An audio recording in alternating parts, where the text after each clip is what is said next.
হ্যাঁ, আপনি সঠিকই বলেছেন। এবং এটা আমি একজন বুয়েটের সাবেক ছাত্র। আমি 1976 থেকে 1980 সাল পর্যন্ত বুয়েটের ছাত্র ছিলাম। এবং আজকে গত ২ দিন যাবত আমি ঘটনাগুলি দেখে আসছি। দাবিগুলি যৌক্তিক। ছাত্রদের দাবিগুলি যৌক্তিক। এবং তবে দাবিগুলি নিয়ে আরো অনেক কিছু কাজ করার জিনিস আছে। আরো জিনিস আমরা যখন চাকরিতে ঢুকি তখনও এই সমস্যাগুলি ছিল। এবং এই সমস্যাগুলি আমাদেরকে দুঃখের বিষয় কখনো এই সমস্যাগুলি সঠিকভাবে অ্যাড্রেস করা হয় নাই। এবারও যে গভর্নমেন্ট এই সমস্যাগুলি অ্যাড্রেস করার জন্য যেটা কমিটি করেছে, কমিটি করাকে আমি সাধুবাদ জানাই। কিন্তু কমিটিতে যে সমস্ত সদস্যদের রাখা হয়েছে তাদের দিয়ে কিন্তু একটা ভালো জিনিস হবে না, এটা আমি 100% শিওর। কিন্তু এই সমস্যাটা আজকে নতুন না। এই সমস্যা ডিপ্লোমা এবং ডিগ্রি ইঞ্জিনিয়ারদের সমস্যা অনেক দিন আগে থেকে, কিন্তু সবসময় এটাকে ধামা চাপা দিয়ে আসা হয়েছে। তবে আমি বুয়েটের এই ছাত্রদের আন্দোলনটাকে আমি খুব যৌক্তিক মনে করছি, বুয়েট সহ অন্যান্য ডিগ্রি প্রকৌশলীদের। বুয়েটের ছাত্র হিসেবে না, কিংবা একজন গ্রাজুয়েট প্রকৌশলী হিসেবে না, এই দাবিগুলির যৌক্তিকতার কারণে আমি সমর্থন করছি। এবং সাথে সাথে আমি এই ছাত্রদের উপর, এই বুয়েট সহ কিংবা চুয়েট কিংবা অন্যান্য ডিগ্রি প্রকৌশলীদের ছাত্রদের উপর আন্দোলন, ছাত্রদের উপর যে পুলিশ বাহিনীর যে একটা নির্মম অত্যাচার নির্যাতন করা হয়েছে, আমি এটা তীব্র নিন্দা জানাচ্ছি। এবং আমি এই ঘটনার জন্য একটি শুধু তদন্ত কমিটি না, যারা এই ঘটনার জন্য দায়ী তাদেরকে অতি সত্বর দৃষ্টান্তমূলক শাস্তি দেওয়া উচিত। কেননা আমরা এক নম্বর হচ্ছে বুয়েটের ছেলেরা হ্যাঁ মেধাবী, এবং আপনি দেখেছেন এই পর্যন্ত আমরা কখনো কিংবা বুয়েটের পর্যন্ত অনেক আন্দোলন হচ্ছে বুয়েটের কিংবা কোনো ইস্যু নিয়ে, আমরা বুয়েটের ক্যাম্পাস থেকে বের হতাম না। এইবারে ওরা বের হয়েছে এবং আপনি শুনলে একটু আশ্চর্য হবেন যে আমাদের বুয়েটে, আমি যত জানি এখন টার্ম ফাইনাল পরীক্ষা চলছে। টার্ম ফাইনাল পরীক্ষা বাদ দিয়ে ছাত্ররা ক্যাম্পাস থেকে বের হয়ে শাহবাগে এবং ইন্টারকনেক্টের কাছে আসছে, এবং বিপুল সংখ্যক। আমাদের বুয়েটে আন্দোলন কিন্তু এত ছাত্র কখনো হয় না, কিন্তু আমি এটা দেখেও আমার আশ্চর্য লাগছে যে সত্যি সত্যি সবাই কি বুয়েটের ছাত্র কিনা। যদি বুয়েটের ছাত্র হয়ে থাকে তাহলে আমি অবশ্যই ওদের আমি বলবো যে না, ওরা ঐক্যবদ্ধভাবে আন্দোলন করছে এবং তাদের দাবিগুলি, যৌক্তিক দাবিগুলি মেনে নেওয়া উচিত। তবে আগের মতো অনেকদিন যাবত আমি বলবো পাকিস্তান আমল থেকে শুরু করে কিংবা বাংলাদেশ আমলে শুরু করে এই দাবিগুলি যেন মানে অন্যায়ভাবে ধামা চাপা না দেওয়া হয়। অনু ভাই, একটা ব্যাপার শুনেন, অস্ট্রেলিয়াতে মনে করেন আপনি ইঞ্জিনিয়ারিং আমরা পড়ি, ইঞ্জিনিয়ারিং আলাদা কোনো ইউনিভার্সিটি নাই, ইউনিভার্সিটির একটা শাখা বিভাগ, প্রকৌশলী বিভাগ, নানা সাবজেক্টের আছে সেটা। এবং এর বাইরে টেফ আছে, এখানে টেফ থেকে ছাত্ররা পড়াশোনা করে। তো ওই সাবজেক্টে একটা ছাত্র সে টেপ থেকে পড়াশোনা করেছে না ইউনিভার্সিটি পড়াশোনা করেছে, তাকে এইভাবেই চিহ্নিত করা হয়। হ্যাঁ, টেপ প্রকৌশলী বা ইউনিভার্সিটি প্রকৌশলী এইভাবে তো উল্লেখ করা হয় না। কাজটা হচ্ছে মুখ্য। এখন ও যারা পলিটিক্স নিয়ে পড়াশোনা করেছে, যারা ডিপ্লোমা প্রকৌশলী, সেটাও তো পড়াশোনা। এবং আমি ডিপ্লোমা প্রকৌশলী থেকে আমি অবশ্যই অবমূল্যায়ন তো করবো না, আমি তাদেরকে যথেষ্ট গুরুত্ব দিই। বিশেষ করে আমাদের মাঠ লেভেলের প্রকৌশলী কার্যক্রমে ডিপ্লোমা ইঞ্জিনিয়ারদের ভূমিকা এখন না, বিগত 100 বছর বা তারও বেশি দিন ধরে ওনাদের যথেষ্ট অবদান আছে। আমি চাকরি করেছি, আমার আন্ডার অনেক ডিপ্লোমা ইঞ্জিনিয়ার ছিলেন, আমার অনেক সহকর্মী ডিপ্লোমা ইঞ্জিনিয়ার ছিলেন।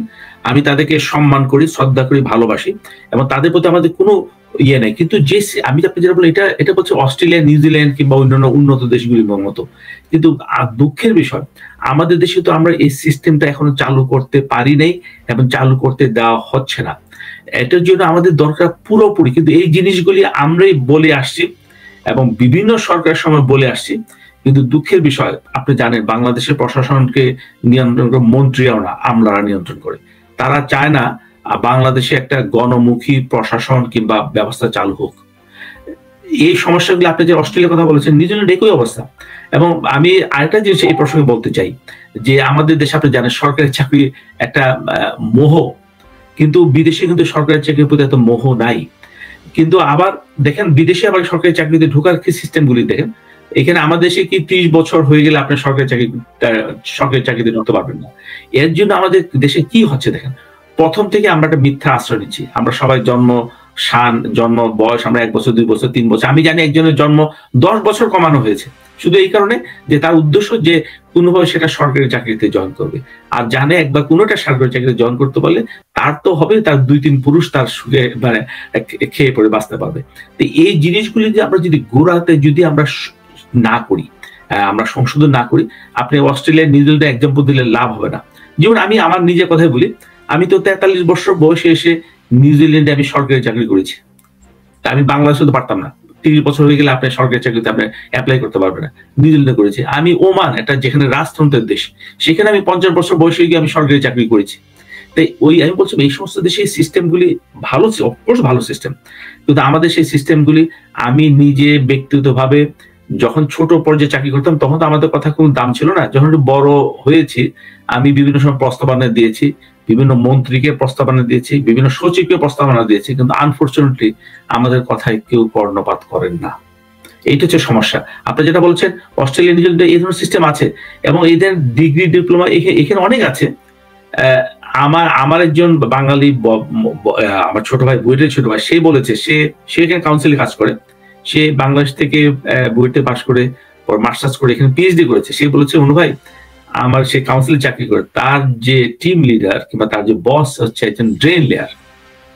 তো এখানে এই সমস্ত দেশে আপনার কোয়ালিফিকেশন এত মুখ্য না, আপনি কাজ জানেন কিনা, কাজ বুঝেন কিনা, কিংবা কাজ ম্যানেজ করতে পারেন কিনা। ম্যানেজ মানে আপনি যখন ম্যানেজার লেভেলে যাবেন, ফিল্ড লেভেলে ফিল্ড লেভেলে আপনি এক ধরনের যোগ্যতা থাকতে হবে, অফিস লেভেলে একজন যোগ্যতা থাকতে হবে, ডিজাইন লেভেলে এক ধরনের যোগ্যতা থাকতে হবে। তা আমাদের দেশে সীমাবদ্ধতা আছে, আপনি যেটা বলেছেন এখানে কিন্তু এই সমস্ত দেশে এই সীমাবদ্ধতাগুলো নাই এবং ওরা চেষ্টাও করে না। যে নাকি ডিজাইনে অভিজ্ঞতা না সেই ডিজাইনে যাবে না।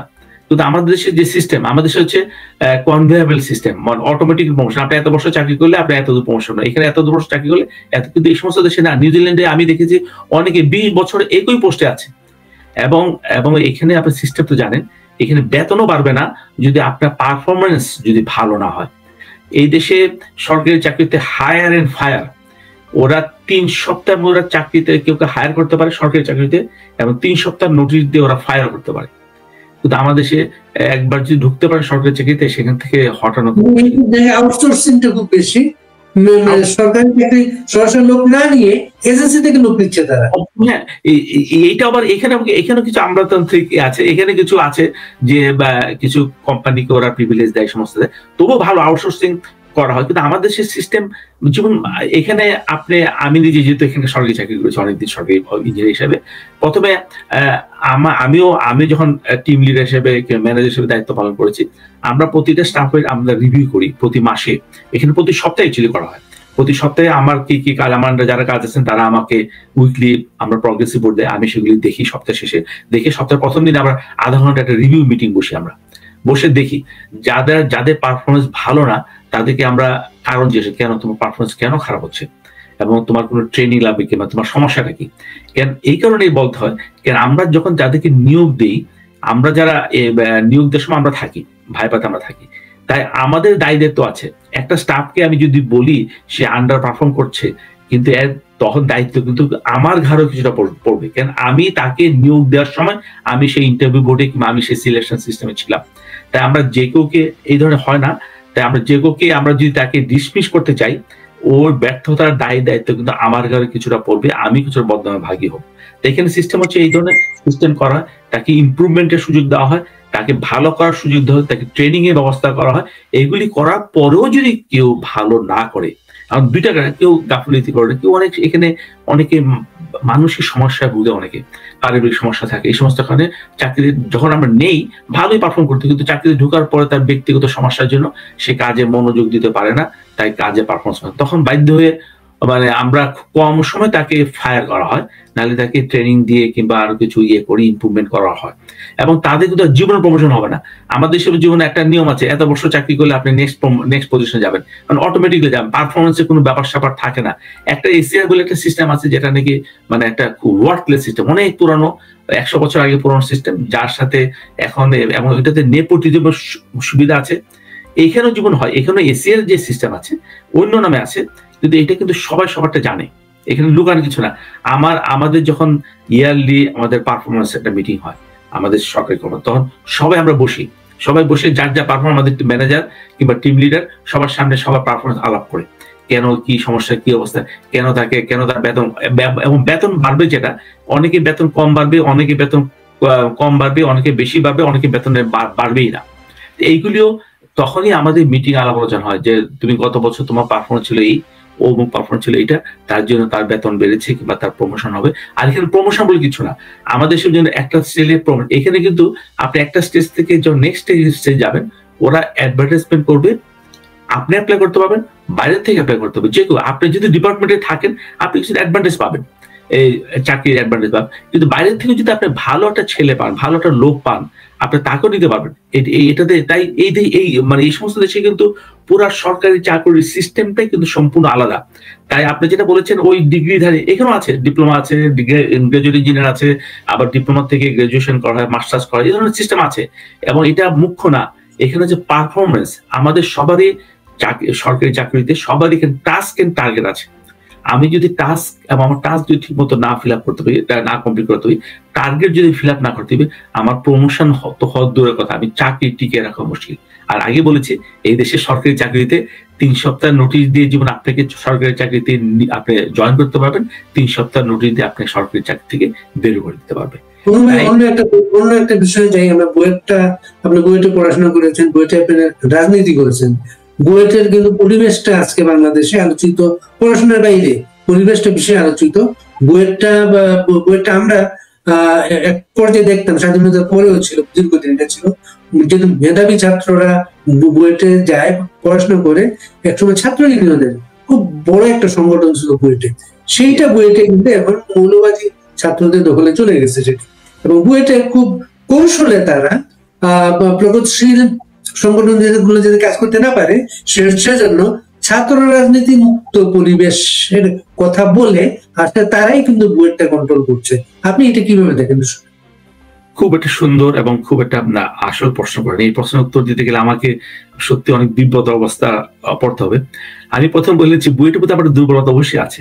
আমার আমার বন্ধু বান্ধব, আত্মীয় স্বজন, আমার আপন আত্মীয় স্বজন, আমার 3 মামা বুয়েটের ছাত্র, আমার আপন ছোট ভাই বুয়েটের ছাত্র, আমি বুয়েটের ছাত্র, আমার ছেলেরা বুয়েটের ছাত্ররা, ওরাও ইঞ্জিনিয়ার, আমার ভাইস্তা ওরাও ইঞ্জিনিয়ার।